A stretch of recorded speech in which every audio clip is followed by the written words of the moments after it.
পরিমণির সঙ্গে কী সম্পর্ক জানালেন শেখ সাঈদী। ব্যবসায়ী নাসিরুদ্দিন মাহমুদের করা মামলায় গ্রেপ্তারি পরোয়ানা জারি, একদিনের মাথায় জামিন পেয়েছে চিত্রনায়িকা পরিমণি।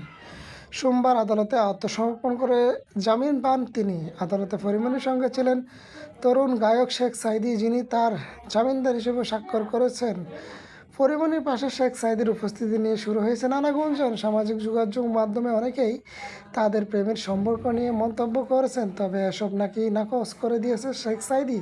শেখ সাঈদী বলেন, একই সঙ্গনে কাজ করার কারণে পরিমণির সঙ্গে পেশাগত সম্পর্ক রয়েছে। তার গ্রেপ্তারি পরোয়ানা জারির খবর শুনে দুশ্চিন্তায় পড়ে যায়। তখন তার সঙ্গে যোগাযোগ করি এবং জানি যে তিনি আত্মসমর্পণ করবেন। নিজের দায়িত্ববোধ থেকে আদালতে গিয়েছি এবং তার জামিনদার হয়েছি, তবে এর বাইরে তার সঙ্গে আমার কোনো ব্যক্তিগত বা প্রেমের সম্পর্ক নেই। পরিমণির সঙ্গে প্রেমের গুঞ্জন নিয়ে বিরক্তি প্রকাশ করে শেখ সাঈদী আরও বলেন, আমাদের পরিবারের সঙ্গে তার পারিবারিক সম্পর্ক আছে। আমাদের বাসায় তিনি আসেন, আমরাও তার বাসায় যাই, কিন্তু লোকে না জেনে আমাদের নিয়ে রিউমার ছড়াচ্ছে। পরিমণি ও শেখ সাঈদীকে ঘিরে তৈরি হওয়া গুঞ্জন কতদিন স্থায়ী হয় তা সময় বলে দেবে, তবে তাদের পেশাগত সম্পর্ক এবং পারিবারিক ঘনিষ্ঠতাই আপাতত আলোচনার কেন্দ্রবিন্দুতে রয়েছে।